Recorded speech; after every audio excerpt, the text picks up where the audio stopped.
All right, welcome back, everybody. We are back now with episode 3. It's crazy to think we're already on episode 3. You know, it really is, but I'm really enjoying it. Yeah. Enjoying just getting together and just iron sharpening iron and just talking about apologetics and talking about real issues and real topics, and I'm enjoying every moment of it. So it's a good thing. But I'm Justin. I'm Britt. And we are Iron and Fire. And so, like I said, this is our 3rd episode. If you've missed everything up until now, lucky for you, this is only episode 3. So you don't have much to catch up on. But what we've done up to this point is we've kind of laid a foundation, really. Setting everything up to get this really started. Well, and just to start talking about issues and start talking about some of these barriers that block people from accepting Jesus and accepting God into their lives. And so we want to remove those and be able to remove those barriers so that people can have a relationship with him and it not be an intellectual barrier that's stopping that. And so with that being said, today's episode is only episode 3, but it's probably the biggest of this whole thing. Absolutely. It is a huge episode. With a huge title. I mean, we're talking about pressing the issue, is there a God? Yeah. You know, is there a God? Can we prove that there's a God? And that's a big topic. Big topic. Yeah, because if God exists, it changes everything. Absolutely. But if he doesn't, then we have no explanation for anything. Right. And so it's a big, big deal. And so, you know, last time we talked all about truth. We talked about relative truth versus objective truth and subjective truth. And we talked about all of that and we laid all that out. And so now we have to tackle this issue. Is there a God? Can we prove there's a God? And so, of course, and this will go from here on, but this is really a major issue because the cost of getting this wrong is huge. It's eternity. Absolutely. You know, Pascal had a wager about this. Yeah. And many of you know Pascal because of Pascal's triangle that you studied probably in geometry. And you probably did not particularly care about that. I never saw the point in geometry. I'm a math guy, so I'm not going to go there. I 100% like math.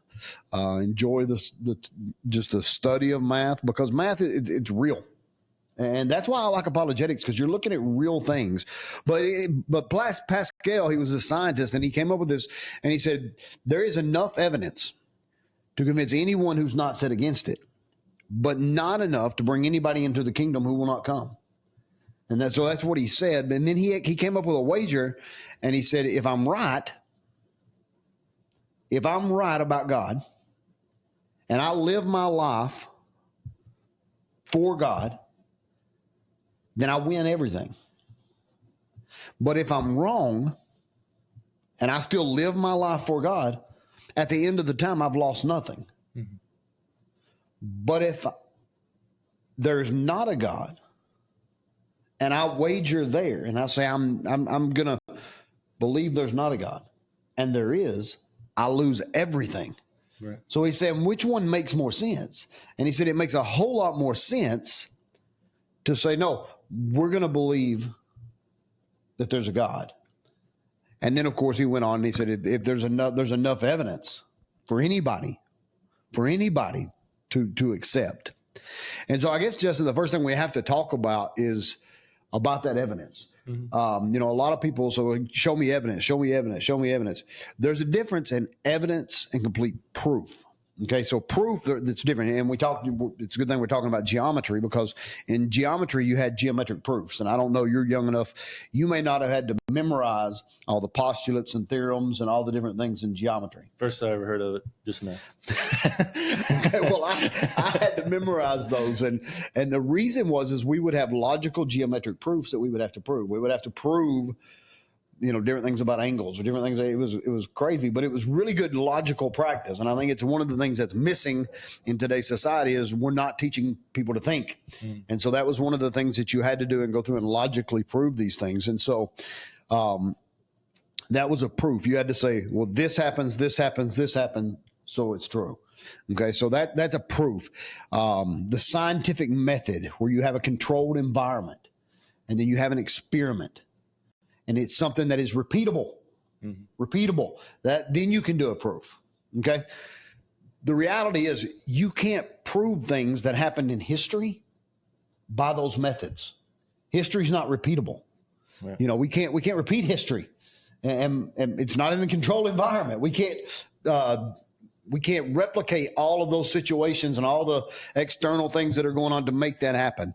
But so you can't use that. We have to use something different, and it's something that's called the legal historical method. Okay, and so that is it's a big thing, and you use it to determine written testimony, oral testimony, and the physical testimony. You take all those things and you look at all those things, written, oral, and physical, and you see if there's enough evidence, and these are just facts, that show and point to this being truth. Nothing that occurred in history can be proved with 100% guarantee. Right. Now, we accept a whole lot of things. We accept that Abraham Lincoln was shot in Ford Theater by James Wilkes Booth. Mm-hmm. But you can't prove that 100%. No. But we take the written testimony, the oral testimony, and the physical testimony, and we look at all that and we go, okay, there's enough proof to know that we can do that. Mm. If we had to have or enough evidence that we can say that happened, it was a real thing. If we had to have 100% evidence or 100% proof, we would never do anything. You'd never get a car. If you had to have 100% proof that you were going to arrive at your destination safely, you would never get in a car, because there is always a chance that something could happen. There's a chance of an accident. And so you can't, you hear people all the time will say, well, if God is real, then he needs to prove it. He needs to prove it. Okay. He has, and there is plenty of evidence. Yeah. But I think one of the things that people miss is that if God were to just say, I mean, I don't know what proof they're looking for. If they want God to appear and go, boom, here it is. Well, he did that. He came to earth as Jesus Christ. But if they say, no, it's got to happen for me. He's got to come to me. He's got to do this. Okay, so what you're saying is you want God to reveal himself in a way that he forces you to choose him. Mm-hmm. Well, that's not what God's after anyway. Right. God's after us looking at the evidence and saying, you are God. I am not. And I want to follow you. Not a forced love situation. Forced love's it's not real love. And I think we should understand that and know that as a society. But I think that's one of the things that we miss a lot. That we want some type of proof from God that is not really what we want. Yeah. In the long run. Does that make sense? It does. It does. And, we're going to look at a lot with this today. So I do encourage you to stick around and see all of this different stuff that we're going to look at today. But I guess the big question, we've kind of already answered it, is why does this even matter, really? Why do people ask this question? Why does it matter to them? That's kind of, I guess, where we should start off. And it's not just a religious question. This is a question that, it truly is underneath all of the others. Everything else revolves around this question. Well, absolutely. Because if there's not a God, then we're foolish for sitting here and looking at this. We're foolish for going to church on Sunday. If there's not a God, then there's really no point in doing any of those things. But so this question, everything hinges on it. It impacts your worldview. It impacts your morality. It impacts your purpose for living, your identity, your accountability, right? And ultimately, it impacts your destiny. And so it is a huge, huge question that we have to dive into, and we have to say, and everybody has to make that determination. Mm-hmm. Is there a God? And it's actually a newer question. It's not something that was discussed and because everybody up to, I can't remember the exact date, believed that there was a God.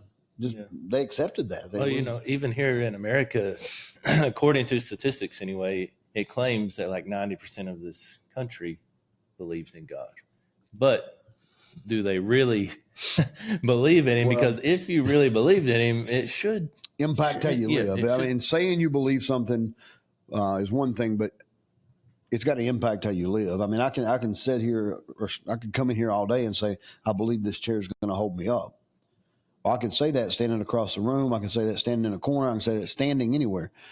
But until I sit down and prove that I believe that, it doesn't impact me. Right. And so I think that's the thing. If you ask people, a lot of them are going to say that. But if it's not impacting your life, then you're not really believing it. You're not walking in that faith of what you believe. And so that's a really good point that you bring up there. Yeah. This question, everyone lives by a belief about God's existence, even atheists. Even atheists do. They're either putting their faith that, he is real, or atheists, on the other hand, are saying, you know what, he's not real. I don't believe in him. So they're answering the question one way or another.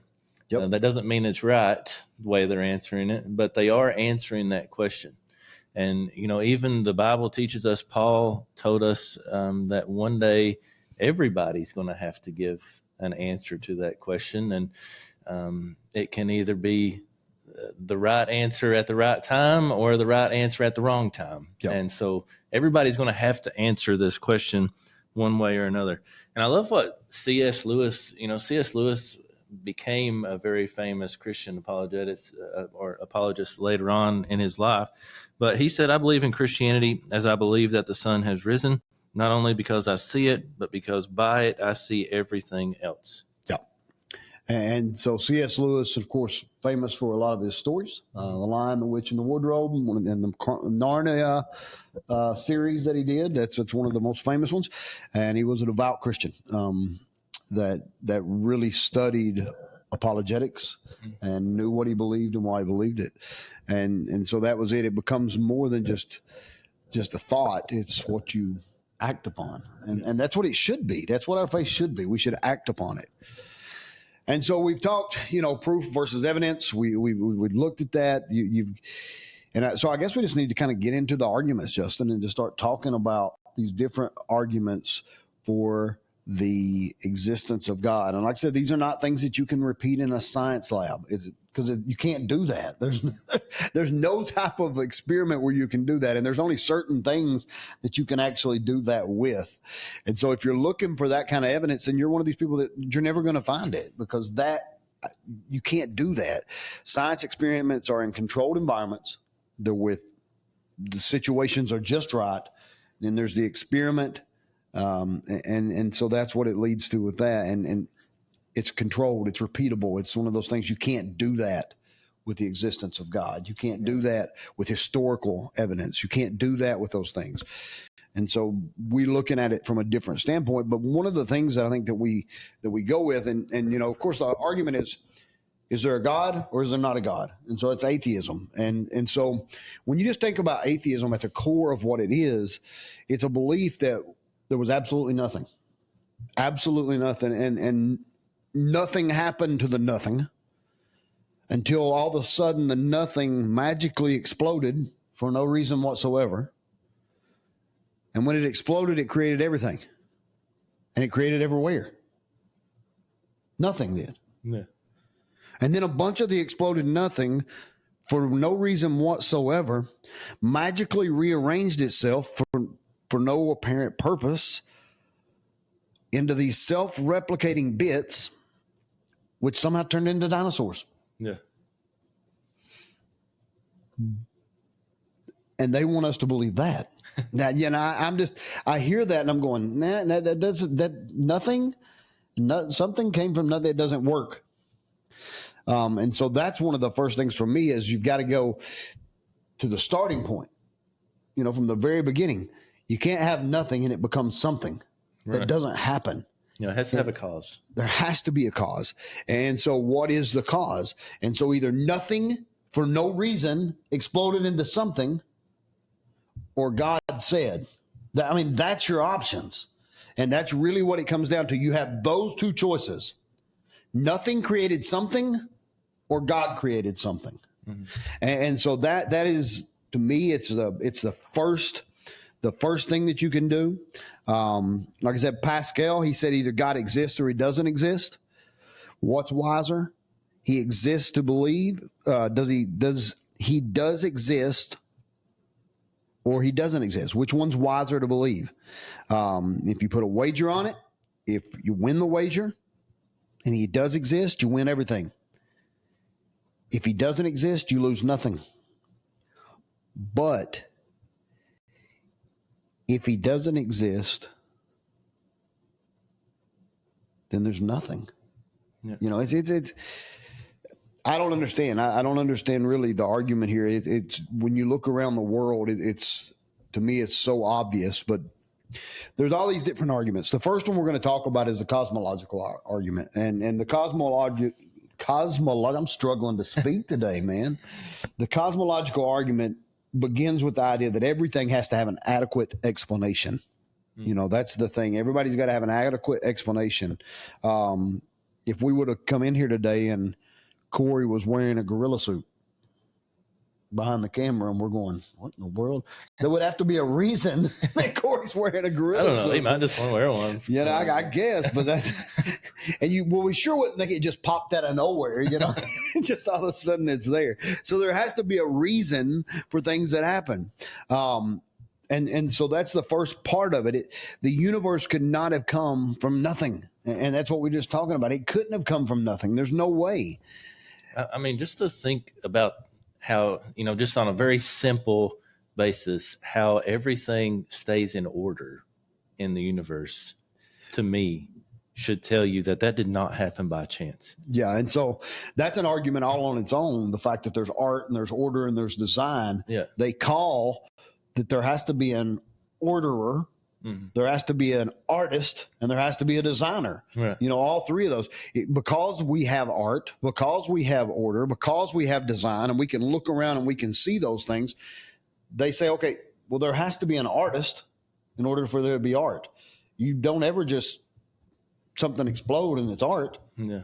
Even though some paintings I've looked at. That's what I was about to say. Some of these paintings, people's getting very wealthy. What I've never done? I've never dropped a box of toothpicks and it create a building. Right. Never. Yeah. Never dropped something and chaos create order. Yeah. It doesn't happen. You don't drop something or something explode and get design. Mm-hmm. It doesn't happen that way. But the fact that we see these things point to the fact, it points to, it's evidence that says there has to be an artist. There has to be an orderer. There has to be a designer. The other thing with the cosmological argument is it says that the universe could not have always existed as it is right now. You know, and we know that. The two laws of thermodynamics, I mean, these are laws. These are things that you cannot get around. The first law states that matter or energy cannot be created or destroyed. And that matters. That matters. And I'm sure you've probably studied that. Matter cannot be created nor destroyed. Okay, so it can't be created nor destroyed, then where did the matter come from? Okay. The second law of thermodynamics says that we, and of course, these are very generic definitions of this when you study it, but it's basically saying that the universe has this, has usable energy, and this usable energy is slowly being converted into non-usable energy. Okay? So matter cannot be created nor destroyed, and we have a fixed amount that is slowly being used up. So that means really the universe is dying. Mm-hmm. Okay? Is what it's saying. So if it's always existed as it does now, including the natural laws of the universe, the energy in the world, if we're billions of years old, first of all, it would have already been used up. Mm-hmm. Everything would be the same temperature. You would have what's called heat death, and we would all be dead. Yeah. That's what we would have. And so you can't get around those two laws. There's no way to escape those two laws. And so that's the thing. The universe could not have always existed as it is right now. There's no way. The third part of this argument says that the universe could not have come from impersonal matter or energy. Now, even if you could get around the first two laws of thermodynamics, which you cannot, you still have a serious problem. Because if the universe came from nothing, or a speck, or a blob, then the only two factors that exist are the impersonal plus time and chance. That's the only way to get around it. And so all you really are doing is you're replacing God with time and chance. You see what I'm saying? The only reasonable explanation for the universe is a self-existent creator. That's it. And that's the cosmological argument. Okay, so just real quick, cosmological, because these get confusing as we go through them, but the cosmological, the universe could not have come from nothing. It could not have always existed as it is right now. And it could not have come from impersonal matter or energy. Anything there? I mean, it's like I said a minute ago. It's just so evident to me, looking at just that argument alone, enough for me anyway to believe. But there are still two more main arguments that we are going to look at. Right. And like I said, that one, you're right. To me, that right there is enough. And I mean, especially when you start looking at laws of thermodynamics, okay, and you start getting into the physics of it and all this, like there's no other way around that. And that's why I don't understand why so many people have an issue here with that, because there's no way to get around laws. You can't change this is not like an arbitrary law that we create in America. Yeah. These are laws of nature is what they're called. And you can't change that. They're there. But the next argument we're going to look at is really one that's centered around design, and it's called the teleological argument. And so the teleological argument, and when we've talked about this, and we were actually going to try to pull up some diagrams and show you, but we can't get the technical part of that working out. But if we just talk about the eye, Justin, your eye and my eye, and the fact that we can see, the complexity of the eye and what goes on in the nerve endings that are going to your brain that allows you to see, it's unreal. Yeah, and your eyes, even though we don't realize it, we just kind of take it for granted, I think. But your eyes, anytime you look around, your eyes are processing more information than a huge amount of computers could ever it's think unreal. About. It's unreal. And so we've got all the intricate design that we see in the universe. The eye is just one of them. Yeah. I mean, we could go on. Like, seriously, you could take this topic and go on for days. Yeah. Just when you talk about animals and you talk about, I mean, one cell, and all the little things that go on in a cell.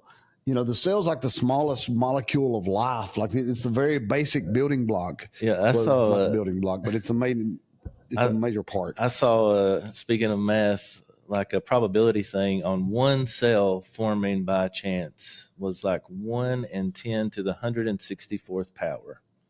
Yep. That's just one. Your body alone has over 30 trillion cells. So for just one to happen is astronomical by chance. Well, when you look at the cell, the parts that need to function in the cell and all of them that need to function simultaneously, it's unreal. Yeah. I mean, for that to survive, if evolution was accurate, all of those parts had to spontaneously start at the exact same time. Yeah, I mean, you couldn't have just had new parts coming in there randomly. No, it all had to start. They had to be there. And so for all of those to start at the exact same, that almost sounds a lot like creation. Yeah, you know?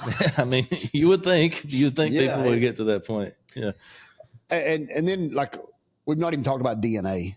Yeah, when you get down to the basic building block of a strand of DNA, like listen, there is enough information, the amount of information that can be stored on a pinhead's volume of DNA is equivalent to a pile of paperback books 500 times as high as the distance from the Earth to the moon. That's a lot of information on a pinhead volume of DNA. Yeah. And that's just off of one little portion. Like it's so complex. There's so much information that's stored there. They can pull everything from one little speck of your DNA. And we're supposed to believe that happened by chance. Right. You know, there's no way. It totally points to a designer. I mean, you can't get around that. There's somebody who had to do that. Mm-hmm. Just the complexities that you see of it. You know, and we could look at nature. We can go around and look at all the different patterns in nature, and we can look at the way they all make this. And there's something called the golden ratio, and you see it show up all over. And you're going, how did that happen? It all points to a creator. Right. All of creation points to a creator. All art points to an artist. Yeah. All order points to an orderer. Yeah. All design points to a designer. All buildings point to a builder. Mm-hmm. They don't happen by chaos. Yeah. We've blown stuff up all over this world. Never once have you blown something up and it created order. Right. Never once have you blown something up and created something purposeful. Well, you've never seen a tornado go through a junkyard and form a rocket ship or anything. Never. It just doesn't. It never works out that way. Never. Yeah, and so with this, you know, you can kind of branch off the teleological and you get something called the anthropic principle. And so it's like the earth just happens to have the exact right conditions. You know, where the exact spot you need to be, distance from the sun wise. Yeah, because if we got any closer, we would burn up. Any further away, we'd freeze to death. It's all perfect. Yep.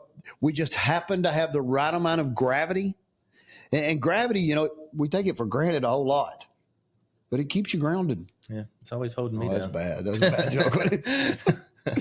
But so when you start looking at the math of gravity, though, gravity is 10 to the 39th times weaker than electromagnetism. I don't know if you know that. That's just a random fact. No, it's something I looked up. But you just keep that in the core for Jeopardy or something. Well, the thing is, if gravity was 10 to the 33rd times weaker instead of 10 to the 39th, then stars would be 1 billion times less massive, and they would burn 1 billion times faster. But we just have to have the exact right amount. But yet it happened by chance, right? According to atheists. You know, we talk about cells. If you just talk about protons and neutrons, if the difference in the mass between a proton and a neutron were not exactly as they are, and what they are is it's twice the mass of an electron. Okay, if they wasn't exactly the way it is, then all neutrons would have become protons, or vice versa. If things weren't exactly the way they were. I mean, so you could say goodbye to chemistry as you know it. Yeah. You know, it'd just be completely wiped out. Yeah. And then something that I think everybody really just takes for granted, and something I talk about when I talk about this topic, is water. You know, we take water for granted. Most liquids, when they're in a solid form, they're what? They're heavier, right? Yeah. If you put a liquid into a solid form, metal, it's heavier. Right. But water, when it's in a solid form, what's it do? It turns to ice. It turns to ice, and what does ice do? It melts eventually. Well, it does melt eventually. But if I were to put ice in my water here, where is it going to stay? It's going to stay in the water. The top, right? Yeah. It's going to float. The ice floats. It doesn't sink. Right. Water in its solid form is lighter than its liquid form. Less dense than its liquid form, so it floats. That is interesting. I never thought about that. Well, here's the thing. Why is that so important? Now, we don't see it as much around here. We're in southern Kentucky. But if we lived in Michigan, if that ice froze every winter in a lake, and it sank, it would kill all life. Yeah. It is so important that water is in a state that when it's solid, it floats. Right. And we just take that for granted. It's one of the things that we're like, whoa, that really makes sense. Yeah. It's a good thing God designed it that way. I guess you can say I take it for granted because I never thought about that. Yep. But that's a good way of thinking about it. It would absolutely, all your lake life would die. Yeah. Every year. And it would cause mass flooding too, I would imagine. Right? I'm sure. Yeah. I'm sure. See, water is lighter in its solid form than in its liquid form. Unreal. Yeah. And then another argument that we needed to talk about today, Justin, is just a moral argument. Yeah, I think that's definitely a big one, because if God doesn't exist, then there's no reason for morality. I mean, we have that in our hearts. We know, like I heard a story one time about ancient tribes and stuff. They never heard about God, Right. but they would wait to go to steal something from another tribe until nighttime, and they would sneak on their bellies and camouflage themselves up. Why? Because they knew that it was wrong to steal. Right. They knew it was wrong to kill people. Well, nobody had ever shared the law with them from the Old Testament, so how did they know that? I've often heard it referred to as a sense of oughtness. Yeah. That you ought to do this or you ought not to do that. Yeah. And all of that, the fact that we have a sense of right and wrong, it argues that there's a supreme lawgiver. Mm-hmm. And so, that's where morality comes from. Is from that. Is the fact that we know that there are certain things that we should do and there are certain things that we shouldn't do. That's evidence that is pointing us and pushing us to recognize that there is a supreme lawgiver. There is an absolute true. Mm-hmm. Yeah, I mean, even people that's never ever heard of it before, they know that this stuff is right and what's wrong. And the only evidence to that is that God has put that in their hearts. Yeah. I mean, the thing is, if there's not a God, then there's nothing that is absolutely right or nothing that is absolutely wrong. Yeah. And that's, at the end of the day, when you really get down to it, there's no reason for moral right and wrong without God. And what I really believe is a lot of people, they don't want there to be a God, because if there's a God, then they're accountable to him, mm-hmm. Because he is the creator and he created them. So then they have to be accountable to him. And then there is a right and wrong. But if there's not a God, then there's nothing, there's no right or wrong. And that's one of those things that we know doesn't hold up in society. We know that's not accurate. It's not factual. There is right, there is wrong. We can see that. They have arguments over it all over right now in society.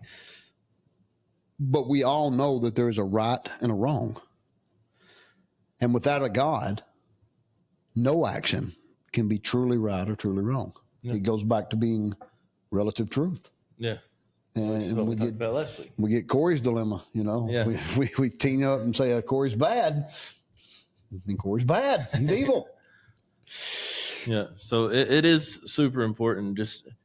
I think to just think about those three arguments. Like you said, we could spend days talking about this, but if you just think about simply those three arguments at their simplest form, yep, that should be enough evidence. Well, and we've not even got into the ontological argument, which the ontological argument really is more philosophical. Mm-hmm. I don't like to use it a whole lot because it's really more of a thinking logic, but it's really more philosophical. And I think you need evidence, and I think you got to look at the evidence and let it point you. One of the episodes we'll do, and it'll be later on, but we're going to do evidence for the historical argument for the resurrection of Jesus Christ. Mm-hmm. That's huge. If somebody comes back from the dead, if they say, I am the Son of God, and they come back from the dead, then we know they're the Son of God. If they prove it, we ought to go with what they say. And so we'll take a whole episode and we'll just talk about the resurrection of Jesus and why we can look at the evidence to point that being true. And that goes back to what you were talking about earlier. Whenever you want to prove something is true, you go back and you look at the historical evidence, you look at all this different stuff. And one of my favorite things to study along with that is like the archaeological evidence. Oh, absolutely. That you see in Scripture that they've actually found. And that goes right along with, can we prove Scripture's true? And we can look at all that. There's never been one discovery made that goes against what's written in the Bible. Yeah. Ever. Yeah. Ever. People think there's contradictions, but there's not. And we'll get into those. We'll talk later. about those in later episodes. Man, we can't even, like, if we get started on that, we'll be here like 8 or 10 hours just talking, and I know we can't do that, but just we could go into here, and one of the biggest, and I think we probably ought to do a whole episode on this, and we've not even talked about it, but one of the greatest arguments that atheists have in responding to the objection to the existence of God is, if there's a good, omnipotent God, then why is there evil? Why is there suffering? Why do you look around the world and see injustice? And those are honestly good questions. It's a great question, and I think we ought to dive into it. I think we probably ought to spend a whole episode on it rather than just a 5-minute. But I think the simple answer for what we're talking about today is the fact that there's evil, and you know it's evil, points to that there's good. Yeah. And it implies that there's a God. Yeah, because it lets us see there is a difference. Like, absolutely, the things that people do that we say are evil, we say they're evil because we know it's not right. That's it. It really helps defend the moral argument for God, the fact that there is evil. Yeah. Because listen, if you look at nature, and you look at animals, and you start looking at the way some of them treat their offspring and their young, and they eat their young, and then you got praying mantis, the female kills the male. I mean, there's a whole lot of things that go on in nature that you're going, man, I'm glad that doesn't happen in human, with us, because that's wrong. Yeah. Well, the fact that you know it's wrong implies that there's a right. Yeah. And the fact that there's a right implies that there's a God. Yeah. And so that's the thing. If you're looking for something that you can repeat and something that's not the proof that you have that there's a God. Mm-hmm. You have to look at the evidence around you. And the evidence all points to the fact that there is a God. Right. 100%. And like I said, it just quickly, we didn't bring the diagrams up, but if you go back and you start looking just around you at art, order, design, building, all those things point to there being artist, orderer, designer, builder. Look at the complexity of the eye. Look at DNA. Look at the things around you. They all point to an existence of God. Everywhere you look points to an existence of God. The fact that we're in creation points to there being a God. Paul even said in Romans that people are without excuse. Without excuse. Just from looking at creation. Yep. Like, that's another big question that people have is, what about people that's never heard? What happens to them? And we might look at that later on in more detail. But again, Paul said people's without excuse just by simply looking around at creation, looking at the moral argument, looking at the cosmological argument. You know that there is a God out there. This did not happen by chance. I don't care what people try to say. I don't care what anybody tries to come up with. There is nothing that you can say that would prove any other way except God. Except God. That's the only way possible. And we could go into this. We could talk more, just about atheism. And I'm not trying to bash anybody's belief. I don't want us to come off that way. But there's so much. There was a Russian novelist who actually said, if God's dead, then everything is permitted. I'm trying to pronounce his name. Dostoevsky or something like, it's Russian. That's good. I'll go with it. Yeah. But if God's dead, then everything's permitted, that there's no moral grounding. There's no right. There's no wrong. There's, and there's nothing. That's the thing. I don't understand why anybody would want to believe that. But I get why they believe it, because they don't want to be accountable to anybody. Mm. Does that make, it's kind of I don't understand why you would think that, death is just the end. Everything's erased. You're just a bunch of chemical reactions. Yeah, that gives you no purpose. Well, the thing is, if that's the case, if we're just a set of chemical reactions, then love, anger, fear, all of our emotions are pointless. Yeah. They're just chemical reactions in our body. Right. And there's just no guidance. There's no moral compass. There's nothing. There's no ultimate justice. Right. And so I guess we have to answer the question, why this matters to us.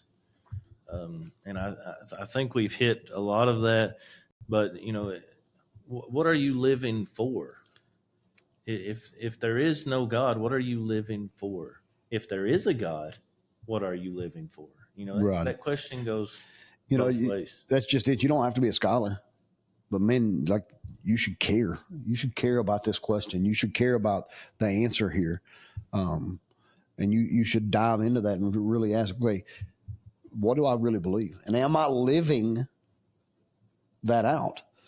Because if you don't believe there's a God, then you got to answer those questions. You got to answer, then what is beauty? What is love? What is justice? What is right? What is wrong? Mm-hmm. Who determines that? How does it get determined? Just look around. The evidence is there. It's there. And if you're just choosing to not believe, then, atheism, it claims to be liberating, but it really leads to despair. It leads to making your own meaning narratives and all these different things. And this is such an important question. And then the follow-up question to it is, what are you going to do about it? Mm-hmm. What are you going to do about it? Faith is not blind.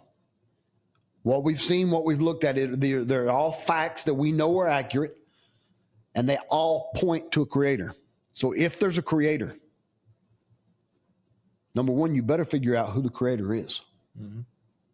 And you better find out what you can find out about it. And so that's the whole purpose of what we're doing. What we're doing is to lead you and guide you into those situations where you're going, okay, let's ask the right questions. Right. And I think, at the end of this, you have to look and go, yeah, there's 100%. There's not a question. I can believe there's a God. I can believe there's a God. But if there is, which we know there is now, based off this, what now? What do I do now? So that's where I think every episode so far, as we have finished, we've pointed you to Jesus. Yep. We've always gave you these arguments to prove this stuff. Then we told you what Jesus did. And so what Jesus did is he came, fulfilled the law, did everything that was needed for us, died on the cross to pay for our sins, even though we certainly did not deserve that, because we realized through this argument that we have done a lot of wrong in our lives. But he died for us, rose again, and as he rose again, he made a way for us to be saved. And so we have to repent of our sins, put our trust in him, and we can be saved. We have that opportunity to be saved. And Justin, we've said this every time, but if you just search for truth, and that's what these episodes are for, we want you to think deeply, to start thinking deeply and start looking at these things. And when you search for truth, at the end of the day, every time you're going to find Jesus Christ. Every time. Because he is the way, he is the truth, he is the life. So with that being said, I think we've kind of at least gave you a base to go off of with this. Of course, like we said, there is a much, much deeper study that you could do on this personally, and we encourage you to do so. Well, we could take each one of those arguments and do a whole episode just on those. So, but through this, you should be able to see with confidence that there is a God. That shouldn't even be a question in your mind anymore. But now the big question is, what are you going to do with that? And so we hope, our hope is that you would give your life to Christ and trust in him and start following him from this point forward.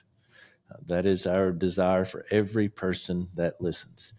We do want to continue to encourage everyone to subscribe to our channel. Like we've been saying, it's not to make us popular. We're just a bunch of knuckleheads trying to share the gospel. But according to these new standards, you have to have so many subscribers before you can do anything. And so it makes a difficult situation for us.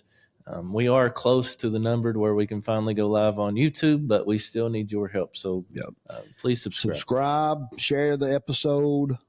Share it with your friends. Share it with people who are asking questions. Create some great conversations. Leave a review. Send your thoughts. Submit a question. We'd love to talk to you. But it's it's good to talk about these things. It's good to dive into them. It's good to sharpen each other and just talk about the topics and talk about what we believe and why we believe it and having the evidence for what we believe. Yeah. So, but for now, we will see you all next week. As the old show used to say, same time, same bat channel. We will be back here. that's right. Well, I think actually we might try to do this on a Sunday next time instead of Monday. But hit a gym, go get you a lift in, hit you a PR this week. It's been a good week for PRs. We've maxed out a hard topic today, and let's go max out and get a PR. But we are out, so we'll see you next week.